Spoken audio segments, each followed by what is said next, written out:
I don't throw darts at a board. I bet on sure things. Read Sun Tzu, The Art of War. Every battle is won before it's ever fought. Think about it. The most valuable commodity I know of is information. Wouldn't you agree? I gotta pump those numbers up. Those are rookie numbers in this racket. A, B, C. A, always B, B, C, closing. Always be closing. Always be closing. The show goes on! It's Wednesday night and fantasy football is on the agenda. Grab a seat and let's get down to business. It's time for the Fantasy Boardroom. Here's your host, Tycoon.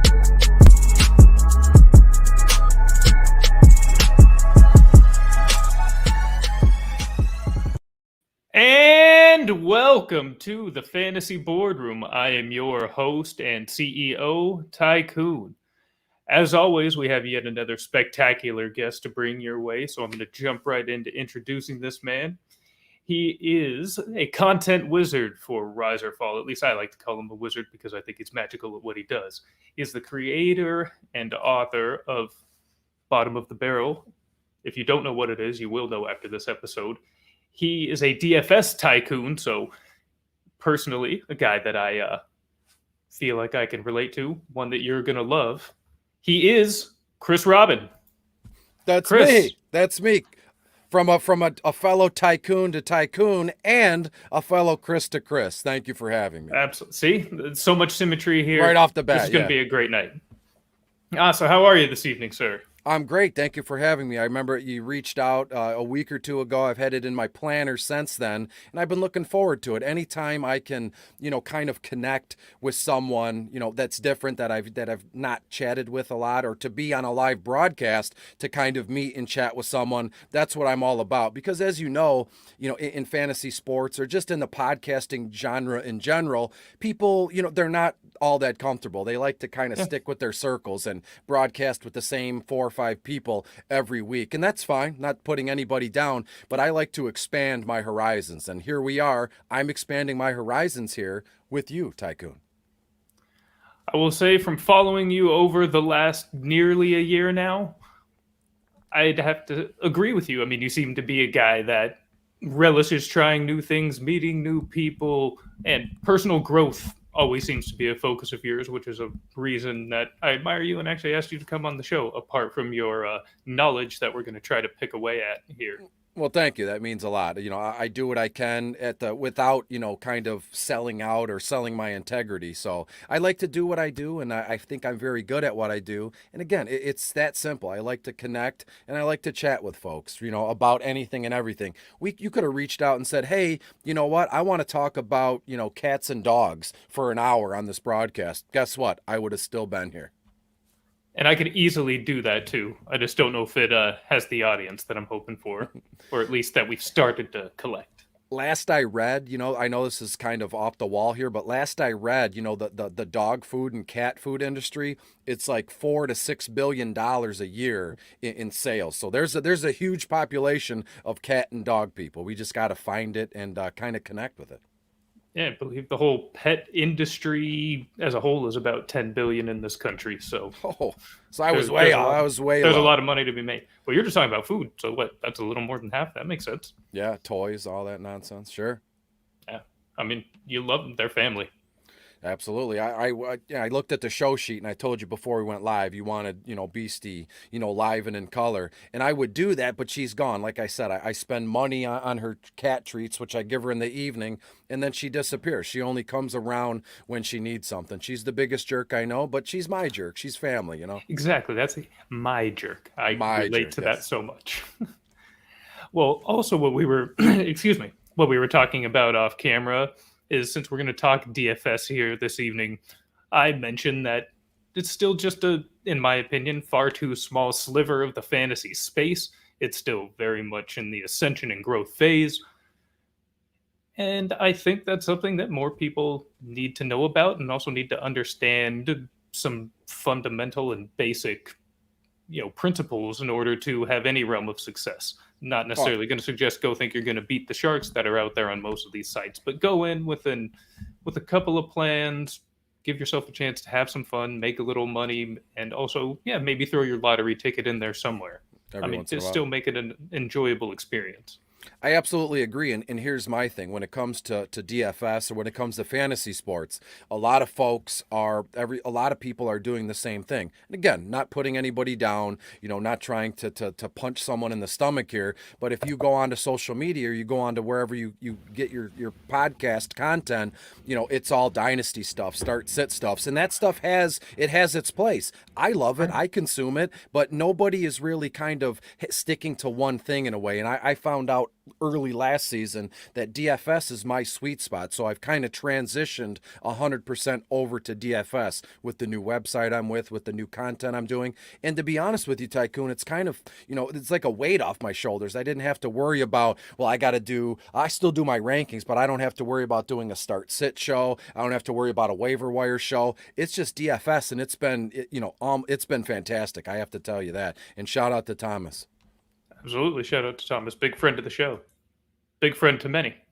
Absolutely. And I think that actually kind of speaks to the, jack of all trades, master of none mentality. Very if true. You're trying to do everything else. So, and I learned from the best professor that I had in college said to stick with one thing, focus on that one thing. That's how you rise, is by being an expert, the best at one thing. Absolutely. I had a professor in college. I went to Oakland University here, like northern Michigan, right? Whatever. And I had a teacher. I wanted to get in radio at a young age, right? And broadcast and do all that stuff. And I had a professor. Her name was Nkenge Zola. And she goes, you know what? I teach some speech classes. I teach some broadcasting classes. Let me take you down to the radio station. You can fill out an application. You can get on air. And lo and behold, I was on air all 4 years in college. And then when I realized it's almost impossible to break into, and then when you do, you make like 12 grand a year, I said, you know what, maybe I should try something else, and then I can broadcast as a hobby. Yeah, that's what I've heard, especially the early radio game is not very profitable. Hours, travel, relocation, not great. I think those days are long gone, not to Okay. derail from broadcasting, but everything is a podcast now. And then That's FM true. radio, terrestrial radio, it's been on its deathbed for a long time. And I would attribute Also that to XM and Sirius, which is in every car now. And Howard Stern made the jump in 2006, and FM terrestrial radio has been just nonsense ever since. So that days of old are trying to get ratings and ratings books and going city to city, looking for jobs. So right now, the best place to broadcast is where we are, at our homes with a microphone, with a camera, and we don't really have to worry about ratings because we do other stuff to supplement our income. Yeah, very true. And really low barrier to entry, so there's no one you're beholden to. All that. I mean, there's all kinds of things. Advantages. Can you imagine? I think, podcasts, there's, ratings or rankings, like this podcast is ranked higher than this one, but there's no real like beef there. Imagine if everybody that podcasted was like held to a standard where every quarter there was a book that came out, or there was like some sort of, can you imagine how cutthroat and wild it would be? But in a way, what we're doing kind of frees it all up. It's just a ho-hum mentality. We can have fun. We can enjoy ourselves. And that's what was taken out of terrestrial radio. And thus the quality of the radio, and thus the death of FM radio. Absolutely. Well, before we do dive, actually, I would say I'm only going to cut to one more question because I want to do a little more get to know you, but we kind of jumped into this just a little bit. No, I'll take it back to two. Two, okay. So first, I did want to ask, how did you get your start? You mentioned that you now focusing exclusively on DFS, but just in general, maybe it's because of your broadcasting experience in college, but yeah, what made you want to do this? Well, I mean, I was, like I said, I was in college for 4 years, but I graduated in like 2006. So I picked back up in like 2009, 2010 in terms of playing DFS. And to be honest with you, the writing and the broadcasting has only been like the last like 2 or 3 years, right? But I wake up and I play DFS since 2010. I wake up and I take my notes. And it just dawned on me maybe, a few years ago, is someone really interested in what I have to say about DFS? Do people really want to see, all my notes? It's kind of like a maniac, like a serial killer writes notes. I don't know. I've been called all those names in the book here, but I've been right, bottom of the barrel, which is my biggest hit. I've been writing that for like 7 or 8 years and nobody really cared. I'd have a couple hundred views on a weekly basis, but my problem was I never stuck with it. I would write for a week or two and then I would say, you know what, you deserve a week off, or you could take a break, and then I wouldn't pick it back up for another 3 weeks. So there was never any consistency. So I would say about 17 or 18 months ago, I said, you know what, Chris, you owe it to yourself. You're way into this. You've been way into this. Really give it 100%, right? Write every week. Be a kind of a figure, and really go all out and put yourself out there. Be open and honest with folks and see what you get. Keep writing, never say no to a broadcast, never say no to like a guest spot, blurb, article, whatever it is, and see where it'll get you. And then you fast forward to right now at this moment in time, right? I have a very large portion of folks who follow me, and they trust my opinion. They value my opinion, and it still blows my mind. It's insane to me, but I guess it's just over all the years. A lot of people say on social media in terms of writing and broadcasting fantasy sports stuff, oh, I appreciate the grind, I appreciate the hustle, and those are relative words, but they're buzzwords, right? They're relative. They mean different things to different people. So hustle and buzz, and all that stuff is fantastic. But what about old-fashioned hard work, being open and honest with yourself, being open and honest with other people? See where that gets you, right? You can talk about, oh, I hustle, I woke up at 4 a.m. to write. I mean, I'm not putting anybody down, but what about just being yourself, being open, honest with folks, and putting yourself out there? And if people accept you, then that's all that matters. If people accept you, that's when you've made it. When people trust you, when people value your opinion, and you're true to yourself within. Not all this nonsense of I have this promotion to do, I have this partnership. That's all part of the game here, but that doesn't make who you are as a man. That doesn't make who you are as a woman. That's just a small piece of the puzzle. To me, as a man, it's all about respect, it's all about dignity, and it's all about honesty with myself and other people here, Tycoon. Well, I agree, and I think you exemplify all those things. It's the authenticity that comes through, I think, is, I guess, another synonym that you could throw in with some of what you said. And it's hard to find things that are genuine and authentic. So I agree. There's a lot of folks, if you just in your regular everyday life, if you work at an office or you're in a medical facility, even when you go to the grocery store, there's always those certain set of folks, and it's true on social media, that are looking to take advantage, or they're looking to get over on you, right? They'll rob Peter to pay Paul. If you ask me a question privately and I give you an open and honest answer, you will then maybe screenshot it or share my response that was only meant for you with a large portion of folks, because it kind of make me look foolish, or would it kind of elevate you over me? So there's a lot of snakes, and that's true with any facet of life, not just social media and fantasy sports. I know that's definitely true, but I think a lot of people, say, doing what we do, trying to put out fantasy content, or actively successfully putting out fantasy content, you always sense, well, shoot, even what I do, a little bit of a character, Tycoon. I'm in the boardroom, right? Yeah.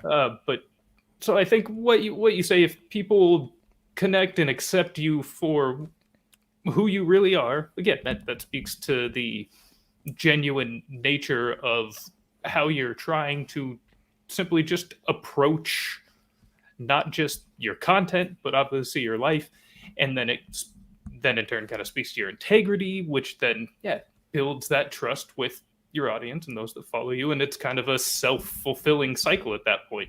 Absolutely. Like if you were to play, I'm sure you know what man on the street is, right? Where you go on the street and you ask, a group of people with a microphone some silly sort of questions. If we played man on the street right now and we said, what's your definition of making it? I would imagine a large portion of folks would say, being rich, being famous. That's what people consider making it. And as I said, making it is not about money. I've never been motivated by money in terms of my content or just regular everyday life. What kind of thing, what I think means making it is just being respected, being trustworthy, and being yourself, as Thomas is repeating in the chat here. Be yourself for yourself and for others. That's 100%. Keeping it 100, as the kids are saying nowadays. I like it. Although that doesn't sound very much like you, so now I'm starting to have to question all of this being yourself thing. Yeah, it's a show. It's just a puppet. So, and well, to use one of your buzzwords here, use this for my other question, because in my opinion, you still do, even if you're not doing the wake up at 4 a.m. and staying up until 1 a.m. before that. I think you do grind real hard here, not only for yourself, but to put out not just content, but quality content, again, that can be trusted. So why? Why do you put in such strong effort to make sure that that's what you're doing? Well, to be honest with you, as I'm sure the theme of this broadcast is going to be after the precedent we set moments ago, it's just about all the time and the effort that I put in. I'm not on social media. I'm not on online Facebook saying, all this nonsense, the buzzwords and things of those nature. But I work very hard, and I have a process that's been my motto from day one. I just want to share my personal process with other people, whether it's DFS, whether it's seasonal football, whether it's dating. I don't know. I just want to share how I do things because, to be honest with you, Tycoon, that's how I learn. I'm a hands-on guy. I like to see what other people are doing in their environment, right? So if I was a medical doctor, there's an internship. I watch everybody work around me, and then I take that kind of in. So in terms, I'm not comparing DFS or fantasy sports and what I'm doing to being a medical doctor, but it paints a picture. It paints a picture of my method. All I've ever tried to do is share my own personal DFS process or my own personal seasonal fantasy sport process in hopes that it helps other people. Because nowadays, you can go online and you can buy just about everything. When it comes to seasonal sports or DFS sports, you can buy lineups, you can buy optimizers. But if you're left to your own devices, you don't know how the heck to use them. You use your debit card, you pay $20, you hit optimize, and it gives you a line. Well, guess what? Hundreds of other thousands of people have that same kind of, path to the same content as you do. So again, can't stress this enough. All I've ever wanted to do is share my own personal process, how I see things, how I work it out. And I'm not afraid to do it because it's just me. I hate to be corny, but that's just how I am. So why would I try and put on a show or be all smoke and mirrors, right? So this is just who I am, and this is what I do. And if you like it, that's fantastic. If not, I hope we can still be friends. We'll see after the show. I'm going to come to your house and cut that ponytail if you talk back more. Oh, man. I'm doing a bad job of keeping that thing hidden right now. I need a haircut so bad. You know what? I'm envious of it. I got no hair going on. I shave my head, so you have a big, thick, full head of hair. So, I'm very envious of that, Tycoon. I think that's part of the reason it's still hung on is, not going to the barber for a long stretch during the pandemic. It then reached the longest. This is by far the longest my hair has ever been in my entire life. Oh, and wow. So it's almost like I almost just don't want to lose it because it may never get there again. So I'm just putting it off until either my wife makes me, my boss tells me it's got to go, something. I don't know. So as a kid, my late father, he always used to tell me this, even my late grandfather, like when I was a kid, just turned like 13 or 14, right? I was in school. I couldn't grow facial hair, but I had some little sideburn action going. They both told me the more you shave it, the thicker it will grow. Is that even true? I still don't know if that's a real thing. It's definitely true on my face. I can tell you that. Okay. Well, I'm glad glad I debunked that because I had no idea. My facial hair grows ridiculous. It used to grow kind of quick, and these days it's almost like if you've seen the movie The Santa Claus. Tim Allen shaves, and it's like, psh, that's how it feels. I mean, I shaved not 10 hours ago, and it already is pretty scratchy here. Unfortunately, I don't want to, hurt your feelings or upset you here, but I think you really missed an opportunity to grow a beard and the ponytail at the same time. I think that was a missed opportunity here. The issue here, and shoot, even why I still have my hair like this, is in my day job, I do work in sales. So presentation Yeah. where I live. So like a neck tattoo would be out of the question for your sales. Yeah. Yeah, for Got what it. I do, generally corporate clients. Yeah, that's I have to keep a relatively corporate look. Thus, When you retire, again, we'll boardroom. cross that bridge when you retire, huh? Oh, I'm going to be wild when I retire. Perfect. I can't wait for that. Get my first tattoo at 66. Nice. I got one on my wrist. It's nothing crazy. I don't know if you can see it. Oh yeah, there we go. It's hidden in like if I wear like a long sleeve. I wear a dress shirt and tie some days at the office here, but mostly I can wear a polo like I am now, and it's pretty business casual. So I think there's a lot more acceptance of ink in 2021 than there yeah, it was say, even 15 years ago. Those gauge earrings, the piercings. I mean, Yeah. again, it's not for me, but if that's what you're into, then who am I? It's not my business. You're allowed to do as you please. Yeah, that's how I feel. And good to see that most of the rest of society is mostly, coming around to that. Agree. Well, let's actually talk some football here, some DFS. Let's dive in. So, mainly I wanted to cover two main things. One is overviews of the main formats that are out there that the people will be playing, and then two, some basic strategy that goes along with said formats. Sure. And then third, kind of the standalone format, just a little discussion of showdowns because that's kind of unique. Absolutely. So first, cash games. Tell me about cash games. Cash games are those, that's when you hear, I don't know if anybody's ever heard, this is a DFS buzz term. It's called chalk, and that's what you want to use in cash games. You want those high floor guys there, like you would play Patrick Mahomes, Justin Herbert in cash games, Christian McCaffrey, Dalvin Cook in cash games. You want all the safe plays that you can have because cash is primarily easier. It's actually way easier to hit than a GPP, a guaranteed prize pool, which are those like you can get there's 100,000 entries and first place gets $1 million. So to me, cash game is perfect for a newbie. If you're a casual DFS fan, you want to try it out. Cash games is where you would go because it's really easy to differentiate the people. You're going to want to get Alvin Kamara. You're going to want to get, Tom Brady, let's say. So as I said, cash games are for those high floor, high ceiling kind of guys. They fit right in the middle. They're the easiest guys with the highest, kind of averages there that will hit for you. So to me, cash game is exactly what the idea of DFS is built upon. So that's, I'd say, yeah, if you're playing cash games, relatively common knowledge, you want to go for as safe a place as possible, but those safe plays tend to be pretty expensive. Those are your higher salary guys on these sites. So you're probably able to fit 3-4 of those guys, depending on how prices are set that week. So if you are trying to make sure you get those guys in your lineup, I mean, is that stars studs approach viable in cash? Or do you need to try to maybe just get a couple of those really safe guys, spread it out with a little more middling salary? Yeah, you can branch out. When I build a cash line, I put normally 2 to 3 high price studs in there, and then I go down just like in seasonal fantasy sports and rankings. Everybody's kind of getting away from the traditional rankings and they're going to tiers, right? And we all know what tiers are.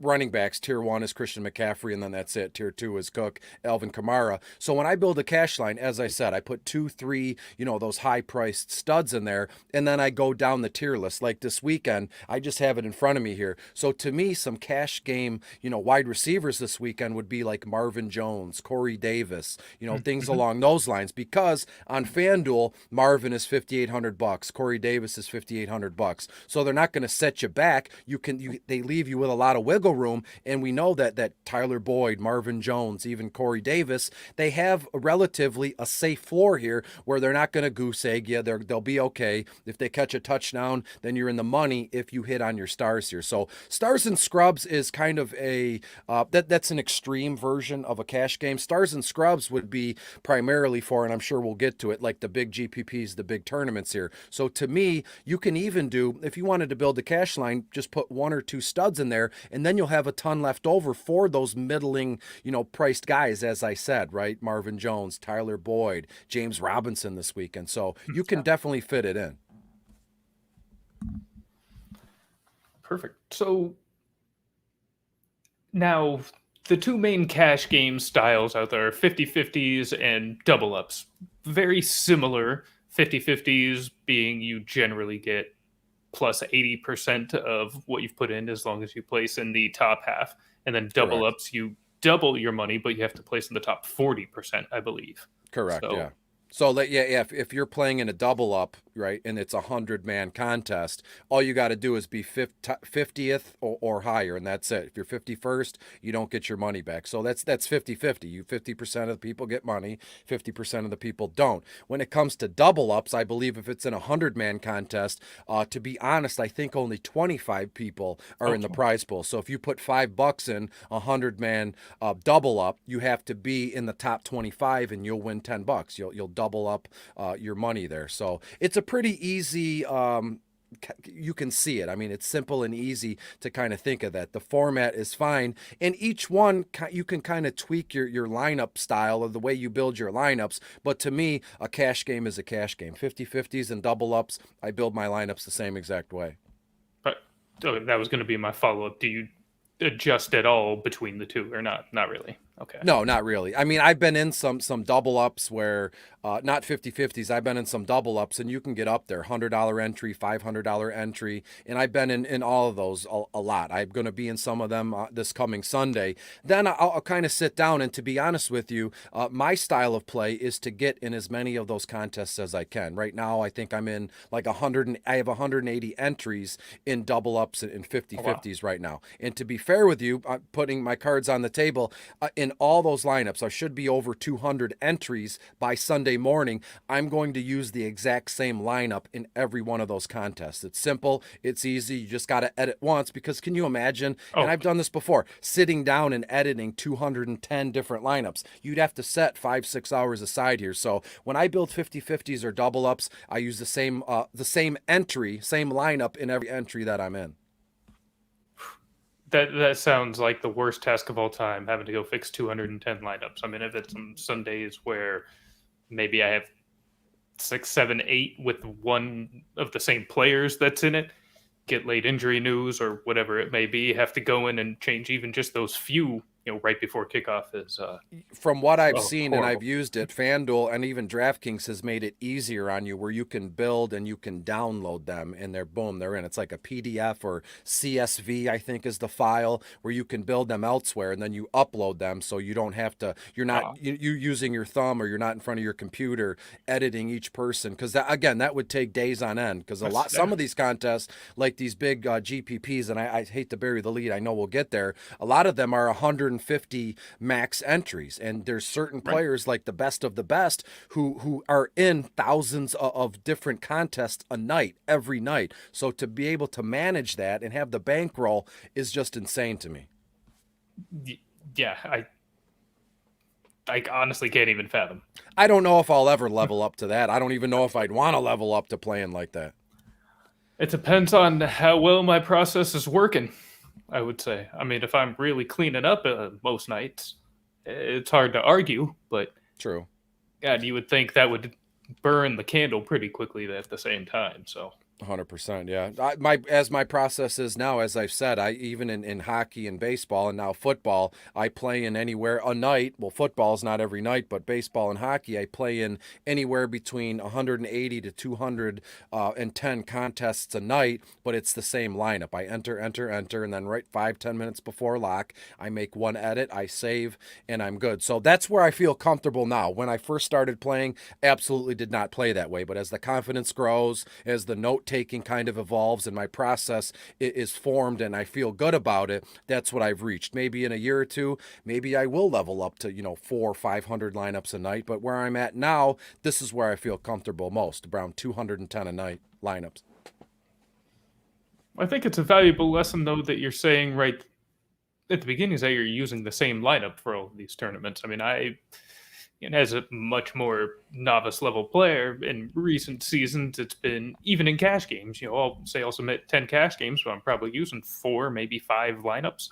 So it's almost like accidentally using the GPP mindset of variation for different GPPs, exposures versus correct. just even if the variation is different safe players, you're not really maximizing your choices when you're doing it that way in cash games. So tournaments are a whole nother story. I never play the same lineup in every entry. That would be foolish. Yeah, absolutely. And well, let's kind of jump in. Well, before we get to the big tournaments, GPPs, do you ever dabble in those smaller leagues that are generally 20 to 100, often top 3 or top 5 payout in those particular contests? Do you ever? Yeah, though, to be honest with you, those are my favorite. Though it's a separate tab on FanDuel and DraftKings. The 3 to 100 man contest, I get in as many as the 3 and the 5 man contests as I can handle. Right, they're normally $1 or $2, and I get in 100 and 150 of those, and I play the same line in those ones as well. So the cash games and the double ups, I'm able to hedge my bets with the 3 and the 5 man contest, and I play the same line in those ones too. That's, to be honest with you, that's where I can set my watch by the return on a day-to-day basis and weekly. And here I have it, it's all in my head. So if you have 7 days of the week, 1 or 2 of those days I'll goose egg, right? So that leaves me 5 days where I'm playing, $300 or $400 in lineup. So all I ever try to do is double my entry fee, and I'm good, right? So 2 days, let's say I skunk, so I got 5 days left. 3 of those days, I return, I double my entries, I get that back. And then 2 days a week, without fail, I clean up. I'm in first in every contest, and the payout is between $1,200 to $1,400 a night when I'm on the money here. Can't argue with that. So now let me ask you this: as you're going cash games or the small leagues, as you're using the same lineup, I guess what is the thought behind joining so many contests with the same lineup? Why not necessarily say join a larger contest with just the one lineup? Well, I would think it's because it's a time issue. But to be fair, let me take that back. It's not really a time issue. It's about I build 1, maybe 2 lineups, and those are the ones I'm most comfortable in. That's what I spent the most time building. I've looked at everything, matchups, what color shoes these cleats, the guys' cleats are wearing. I mean, I'm talking everything I dig into here. So I don't want to overthink. I don't want to tinker, and I don't want to overthink. So if I can stick with 1 or 2 lineups, that's what I'm most comfortable in, and that's what I'm most confident in. From everything I've heard over the years from other DFS players and myself included, a lot of folks, they kind of second guess themselves and tinkering and fooling around with your lineup after you kind of set it for the night or for the day. That's the worst thing you can do, to get in your own head, to overthink. That's when you start switching people around, and then it locks and you're like, oh my God, I had those 2 guys in, they scored 6 touchdowns combined, and then you're like, oh my gosh, I should have listened to my gut. So I build 1 or 2 lineups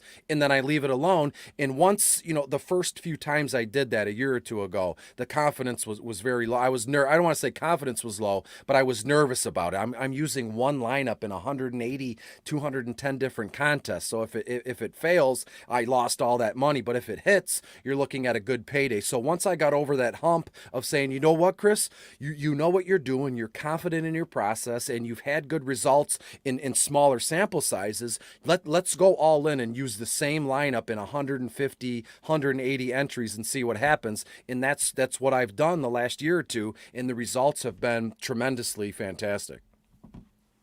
So why use that same lineup on so many different contests as opposed to, say, throwing it at just like $1,000 buy-in contest or something larger and do it that way? Well, I guess that would be, and I'll be honest with you here, that's kind of like an issue of mine where it's like it's the same thing where like if I spend $1,000 in one line and it hits, I'll win what I 4 grand, 5 grand, something like that. But if I spend a couple $100 in 200-300 lineups, my return is a little bit less, but it's still kind of a payout at the end. I think it's just an issue that I have in my head, sort of like a defect where like spending $1,000 seems like a lot to me, but spending, 400 or $500 in drips and drabs is like the way I think it. So maybe it's like a weird defect in my head. Oh, does it to me too. And maybe I guess I'm thinking, yeah, why spread your daily, whatever your daily amount is, right, across so many different contests as opposed to just throwing it into one or two bigger ones. So instead of, say, a bunch of $2 contests, the $100 ones then, or something like that. Yeah, which I do, and I explore okay. that. I explore that, not often. I mean, it's not an every night thing like I'm doing with the $1 or $2 entry fees, but something about those just I don't feel comfortable doing that, and it's that age old tradition, right? When I was in college or right out of college, I've made no secret that I had substance abuse issues with pain pills, right? So I would eat, let's say, 50 Vicodin in a night, and I'd have no issue with that. But the next day, someone offered me an ecstasy pill. I would say, you know what, I don't want to hurt my body with one ecstasy pill, but I would take 50 Vicodin in a night. So it's that weird mentality, that human nature that we can trick ourselves into what we're comfortable with and what Very we're true. uncomfortable with. Oh, yeah, I completely understand what you're saying there, and couldn't agree more. We definitely do that to ourselves. Everybody does. What can you do? You can do mental gymnastics and justify anything to yourself if you want. It's really not very hard. All day, yeah. I'm the master. If there was a mental gymnastics Olympics, I would be a gold medalist, 100%. Stiff competition out there, though. I know. That's why my mental gymnastics I've suppressed them. I go to treatments and I see therapists and everything is good. So I've kind of put that behind me. But if I tapped into that old Chris, it'd be bad news for me and everybody else. Well, we like this, Chris, very much. So Well, thank you. hopefully not. Well, now we'll talk briefly, before we get deeper into it, about the GPPs that we've been referencing. Like you said, guaranteed prize pool, large tournaments. So first, just your general thoughts on the large tournaments.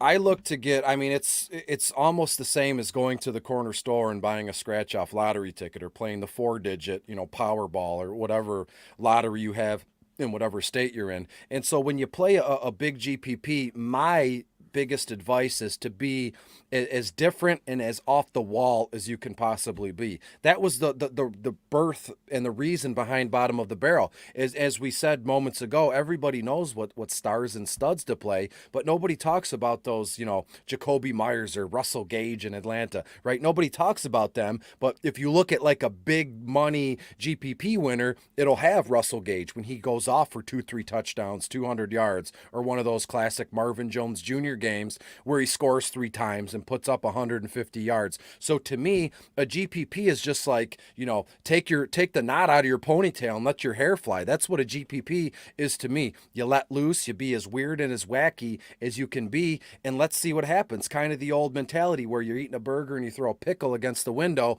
and just let it roll down. So there's really no rules to a GPP other than there are no rules. Just get as completely nuts and crazy as you can.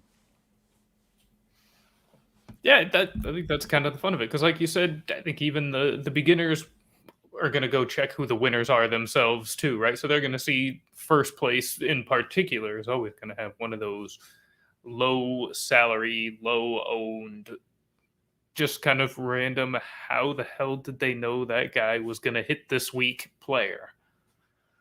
So that is, I think something very important to note. And then, so I kind of reversing back to something we were saying to avoid in cash games, it's kind of something we want to do in GPPs, and that would be kind of a star-stud approach. Absolutely. Yes? Okay. And when you look at GPPs, right, and I guess even in cash games in a way, there's always week to week, there's always free squares, right? I would imagine Patrick Mahomes is a free square in a lot of cash games because you know what he's going to get you. You know his ownership percentage is going to be through the roof, so it's kind of a wash. If you and I are playing against each other, Tycoon, and we both have Patrick Mahomes, it's a wash. It's zero, basically zero. So then it kind of cuts my lineup down where now I can get one or two positions out of the way that I know everybody else is going to have. So instead of my massive lineup, I can cut it down to 3 or 4 guys who I think are off the beaten path, who will set my lineup apart, who will help my lineup pop.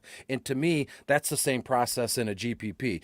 You can keep your ear to the ground and you can check social media or websites, and you'll know who everybody's flocking to from a chalk perspective, from a big GPP perspective. And then so it's up to you as the DFS player to kind of go, you know what? These are the few guys I'm thinking of, and I don't think anybody else is on them. And then those are the players that'll help you leapfrog the masses if they hit like we expect them to.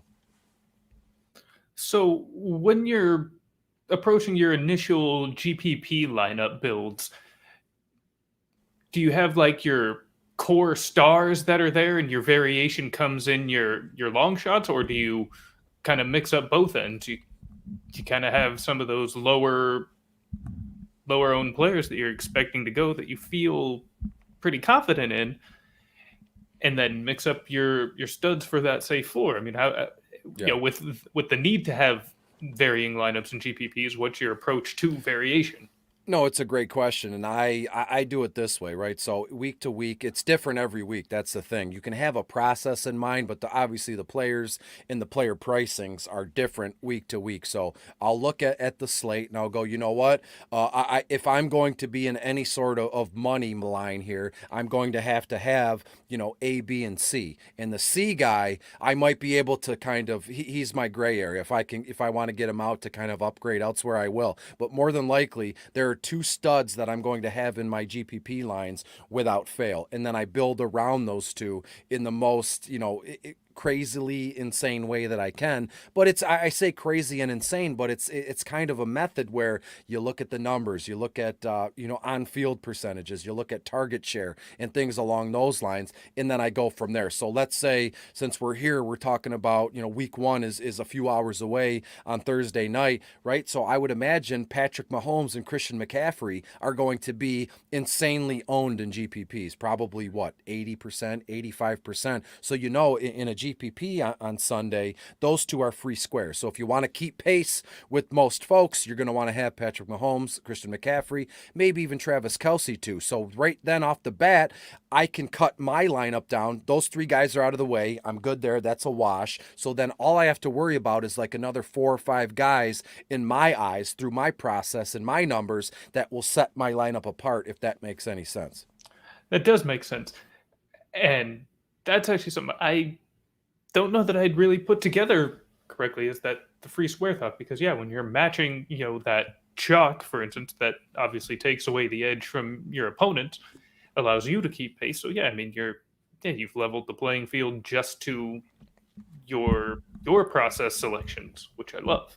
Correct. And those lower owned guys that you think are going to pop, I'm not always right. I mean, nobody's always right. I don't have a crystal ball. I don't have some sort of, crystal stone to rub on, and it gives me these picks here. But more times than not, I do a pretty good job with picking, those guys that nobody else is on that do well. Just all I'm ever looking to do is get like 2 or 3 times value from my players. So that's all that is the price point.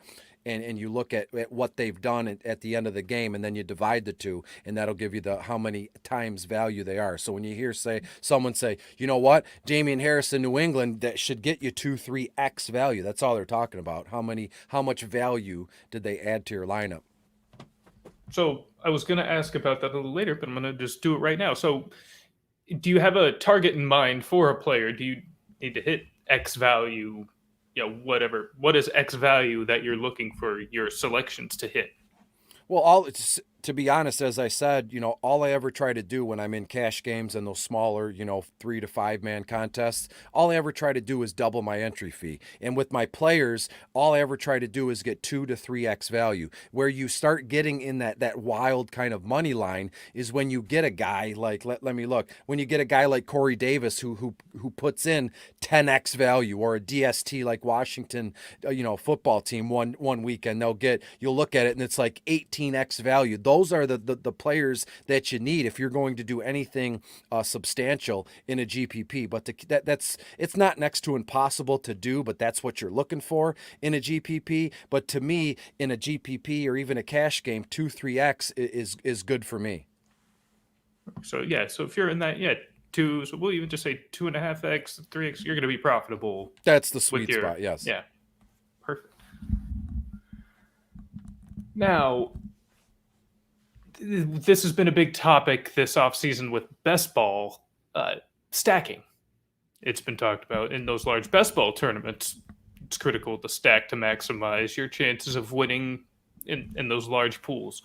Is that how you feel and how you approach these GPPs? Do you feel that stacking is necessary to win in these real large tournaments, the 100K plus tournaments? It depends on the game, right? NFL stacking is not as important. Baseball and hockey, it's essential if you're going to win anything in a big GPP. But when it comes to football, over the years, I go back every Monday morning. I go back through the contests I'm in, and I look at who was first place. I write down the username. I write down their lineup, what each player scored, what the value was from there, and then it's kind of like building some player habits in my head here. But when it comes to NFL in a GPP, stacking it's not really necessary, because if you look at the $1 million maker on DraftKings or that $100,000 winner on FanDuel, it's just a bunch of miscreants, all one-offs, all people you never even knew were playing. It's just all wild to me. So when it comes to NFL, stacking is not really, to me, necessary to win anything of note here. Of course, to me, I think of a stack as 4 players from the same team, 3 players of the same team, sure. But like if you stack a quarterback with the running back or a quarterback with the wide receiver, that you would call, that's still kind of a stack, but to me, that would be called a mini stack, like a full-blown stack on football or excuse me, on baseball or hockey. That's 4 guys from the same team, same batting order, same ice time hockey line. But in football, it's not. I don't find it to be, set in stone necessary to win anything of note. Got it. Well, and you could argue there's, reverse correlation with, starting running backs and wide receivers from the same team, for instance. But the quarterback wide receiver stack, I guess, is really what stack rather. Again, it's all game dependent. If I look at a game where the over-under is like 75 on Sunday, well, I'm going to want any and all pieces of that team. But if you look at a game where it's like a defensive game, right? Let's say the Chicago Bears and the Detroit Lions, the over-under is like 20. Why would I want to, risk it and put players from that game in here? And you can kind of get some vulturing in that too. If you start a running back and a wide receiver, only one of them can score a touchdown one at a time, exactly. Right? So to me, you can vulture. So in a big money NFL GPP, stacking is not really necessary. And speaking of over-unders, that's another question I was going to ask you about. Now, do you use that as part of your process when kind of determining which games to choose players from in your weekly selections?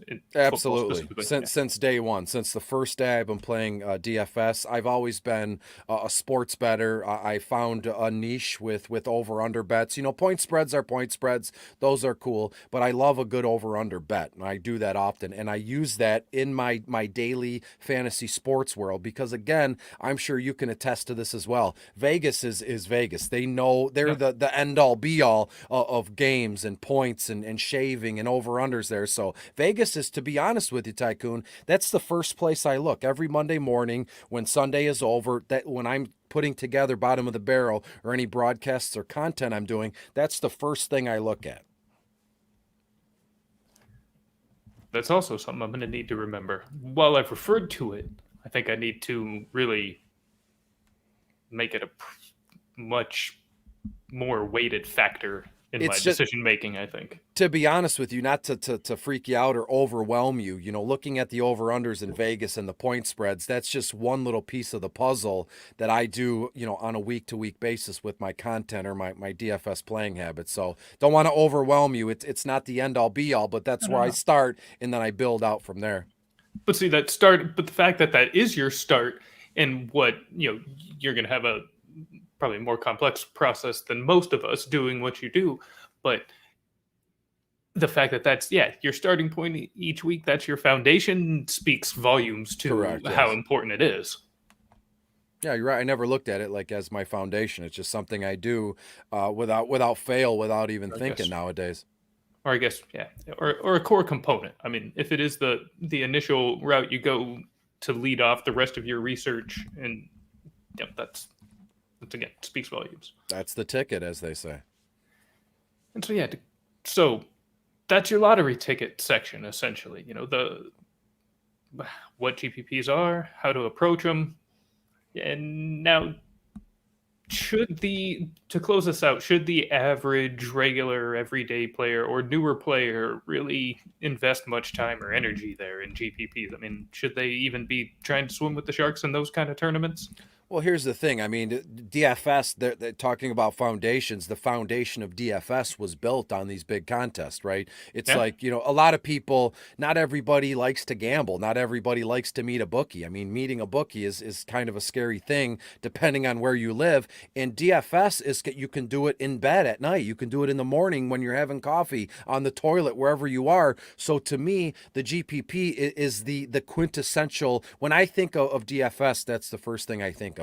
A big GPP. You're telling me that $1 could net me 10 grand, or $2, $5 could net me a life-changing amount of money. So most folks, like the casual folks, that's where they flock to GPP. So if you're new to FanDuel, DraftKings, or any other DFS formats, then I wouldn't fault you if that's where you dove into GPPs, $1 at a time. There's nothing wrong with that, because when all is said and done, betting in DFS, it's all about that action. It's all about that high of gambling and checking your lineups, and oh my gosh, I put $1 in, I'm currently winning $500. Like, that's what DFS is all about. It's about that action. To me, I consider maybe a degenerate where I dig in and I play 200 cash game lineups, or I play 200 of those small 3 to 5 man contests. That's more advanced to me than just putting a couple bucks in a GPP, every Sunday.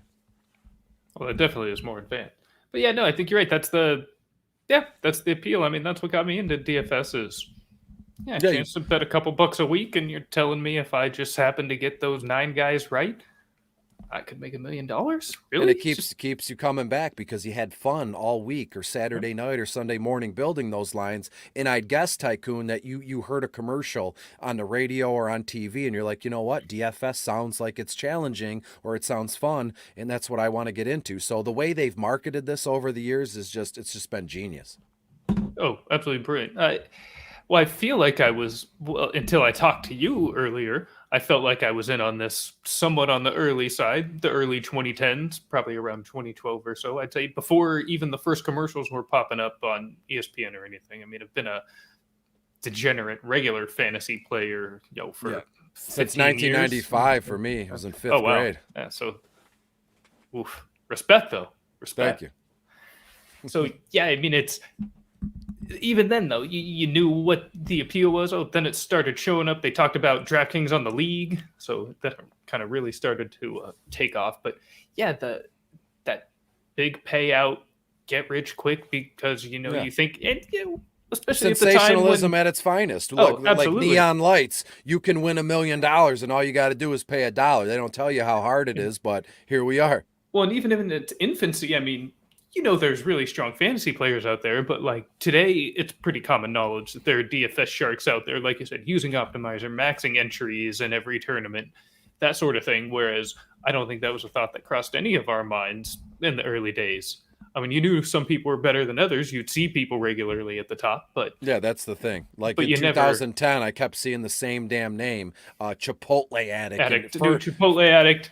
First in every contest since day one, and he's still doing it. I mean, he's got some competition and some action now, even for me. But back then, it was just easy pickings for Chipotle addict. every day, dude, every week, every time I open the app. I'm still haunted by Chipotle. He's not even first anymore. It's been his name's Alex. He's Osimo is his name. He's been first for a while now. Oh yeah, Osimo. Okay, yeah. Alex Baker, yeah, he's unbelievable. Osimo, he parlayed it into a whole website and a whole kind of enterprise here with websites and Stuff all content, over the place. and without fail, he's still doing the business. Man, some guys are good. What can you say? Some guys have an unlimited bankroll, which would be That nice. also- I would that I also would helps. imagine if I could max enter every contest every night, you'd be seeing my name at the top of the leaderboard more often than not. But here we are, two Have you- regular, normal, hardworking men. Have you approached your local credit union? Have you shown them your DFS process and said, "Hey, you're going to give me $100,000 for this season's bankroll"? You know what I'm going to And you're do? gonna pay back- In all honesty, I'm going to take all these broadcasts I've done this season and a collection of my notes, and I'm going to go into the bank this time next year, and I'm going to say I need to be approved for $100,000 loan. And look what I look what I do, look what I think like, and look at my notes. And they'll probably decline me in 2 seconds. I'll probably be kicked out, but you never know. But that's going to be a hell of a story for the next show you go on after that. No doubt, I could wear a GoPro and record the whole thing. Oh, that will be viral. Please do that. Actually, yeah, I need to put that in my calendar. I got to set a reminder for you next year. I'll do it as soon as we're done. I'm going to put it in my planner too. I know all the girls at my bank right across the street here. They're lovely people. Oh, see, then you'll be fine. I could sweet talk them. Sure, they give me. It's a Comerica bank. Comerica kind of runs things in Detroit. Comerica Park, where the Tigers play, Lions, and Red Wings. So I go there. They give me schedules for the sports teams. Hi, how was your? So I could probably get over and sweet talk them. But $100,000, it's a lot of interest, brother. Yeah, well, if you're returning the way you should, if you're max entering, I mean, you'll have that loan paid back in October. By week 5. 2 weeks, sure, yeah. I mean, all right. So how about the last format we're going to discuss here, and that's showdown, single games. Now we're approaching week 1, kicks off tomorrow. We're all thrilled about it. And with that, myself included, a lot of us are going to be looking to dabble in the showdown tournaments tomorrow evening. So these are single game tournaments, right? You have 6 Correct. selections, 1 captain's pick that is 1.5x salary, but also returns 1.5x points scored. So, yeah, jump into this. What do you think of the showdowns? I don't like them. I've never liked them, but in the last year or two, I've kind of grown a liking for them just from a content creation kind of thing. I know a lot of folks enjoy those, and it's the old classic adage, what's normal for me might be wild to you, and vice versa. So I know a lot of people that play single entry lineups. So I said I'd be a fool not to kind of look into it, not play, do the research, share some of my methods and what I'm doing. As we said at the opening of the show, that's all I've ever tried to do. So when it comes to showdowns and captain modes, I just it's insane to me that you could play, as I told you how I play like cash games, 180, 210 lineups or entries, and I use the same. I can't picture playing a single game that way. To me, showdown or captain mode single games is GPP only for me. And to be honest, I get as crazy as I can. I'll start the third string running back in the captain spot in a GPP because I know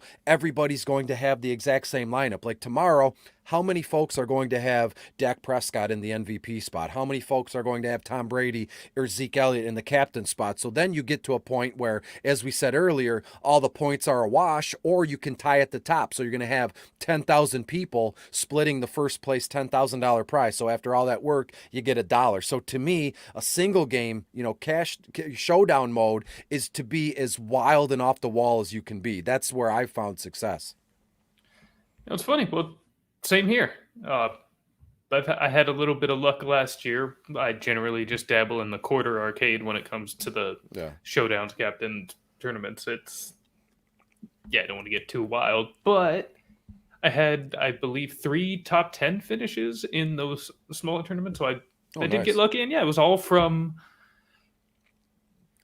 trying to go as unique as possible. Agreed.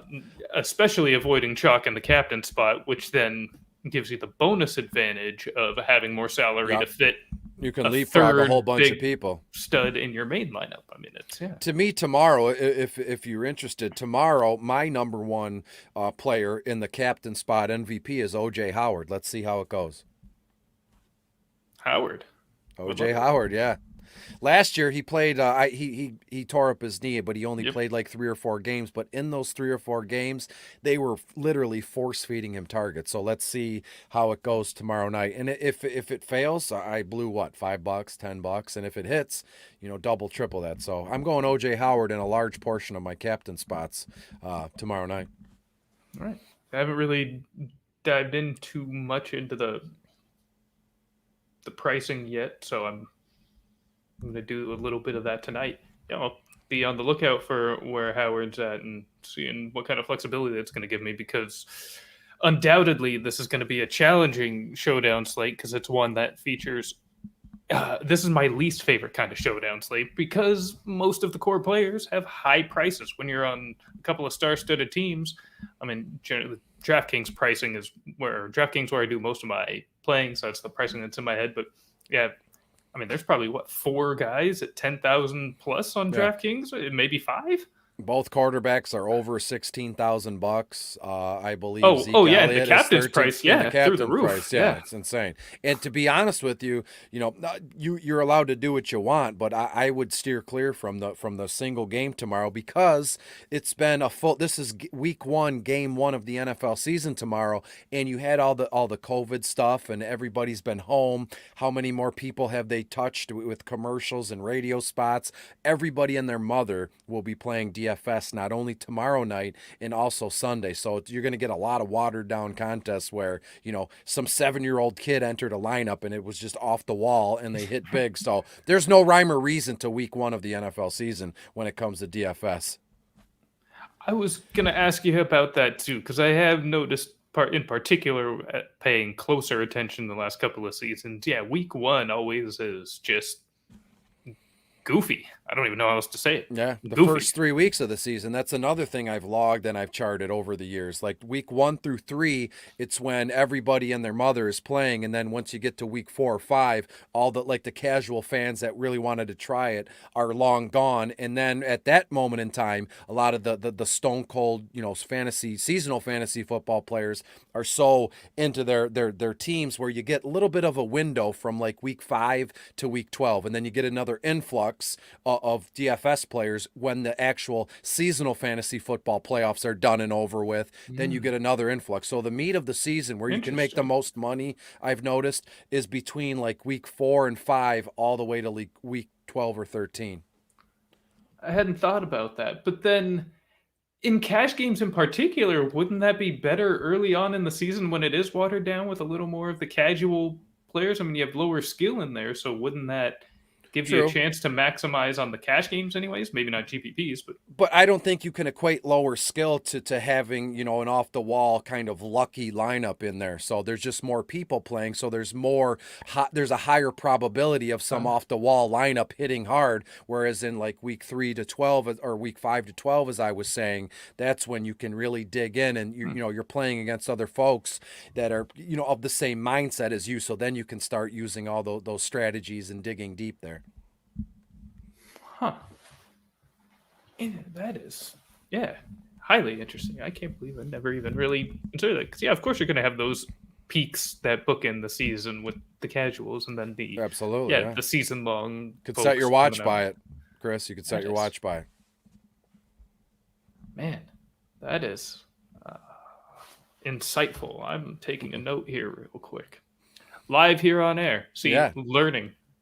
Always learn. That is such an important thing. Yeah, but to learn, you have to be open-minded enough to listen to it. So people say they learn all the time, but it goes in one ear out the other. So you got to be willing and open-minded enough to say, you know what, I'm not the smartest man in the room, and I can, take notes from this. To be honest with you, I've never claimed to be the smartest man in any room, but sometimes there's no substitution for experience.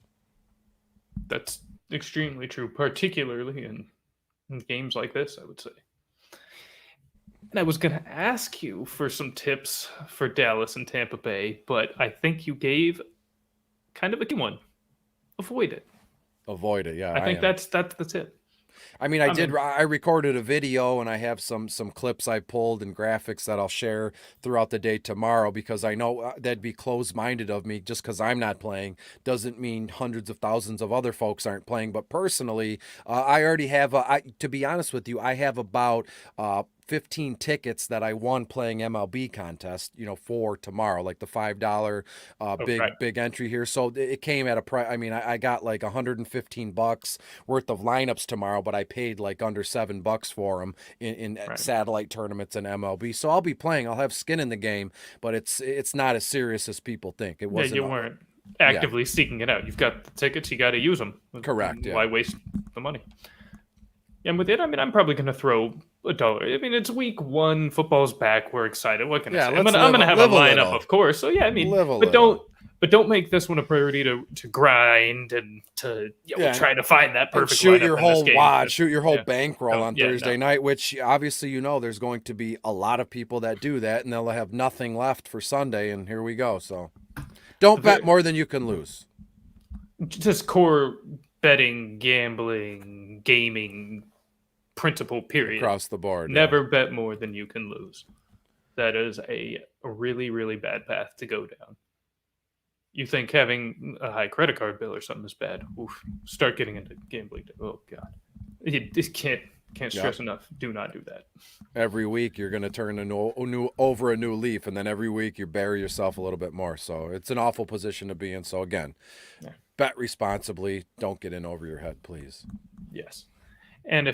And if you are broke ever, by the way, and you are still looking to satisfy the itch a little bit, play in these games, most of these sites have free tournaments going on every week on top of the paid tournament. So just jump into one of those if you can't afford it 1 week. Yeah, a lot of those free, I mean, they say they're free to get in, but a lot of them have some prizes, right? You can get an entry for next week for something, so...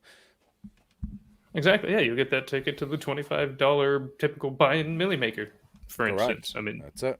So why not? Well, I think I'm excited. I think you're excited. Football's back. DFS season is here. We're all ready to get going. All these mock drafts are done. Regular drafts are done. It's time. We're ready to go. For sure, time. Absolutely. So thank you so much for joining me here, Chris. I'm really thrilled that you're able to make it. Being out there on the East Coast, you've put in another late night.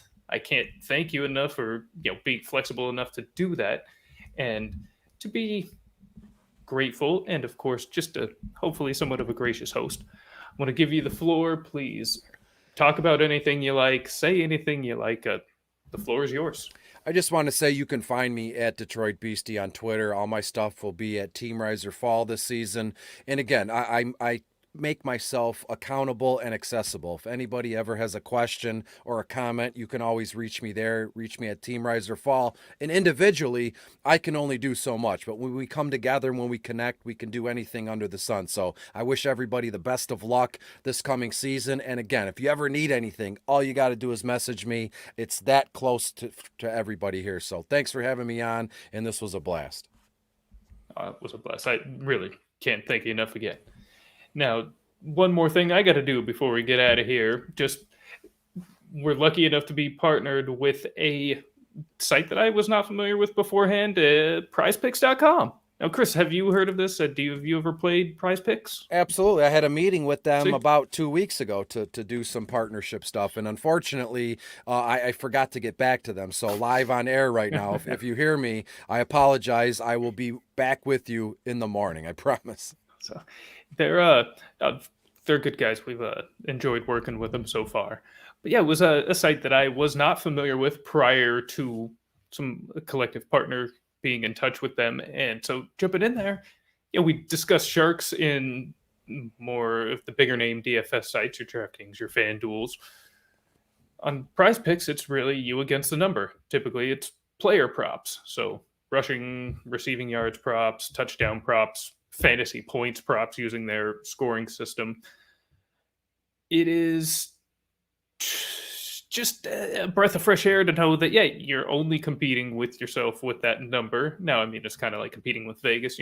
That's where they're getting most of their lines, I believe. They seem to be pretty conjunction with some of the books that I've compared them with. But you have a chance to really make some decent money if you can just hit a couple picks. I think it's 3 times your money if you hit double, 5 times your money if you hit 3, and then 10 times your money if you hit all 4. So it's essentially prop parlays, but they're really a blast. They have a ton of options, and so it's just a new format that's fresh, enjoyable, fun.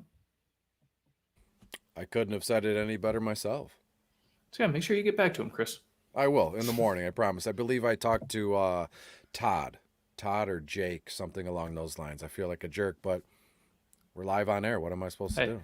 I didn't have the meeting with them. I didn't represent the collective in that discussion, so I can't really speak to them either. I followed the email trail a little bit, but that's all I can speak to. Okay. So last thing to say, though, here is with week 1 being here, we at the collective are just going to have a massive amount of content coming your way in a variety of formats. The podcast version of the show we just did, Chris, is going to drop tomorrow morning.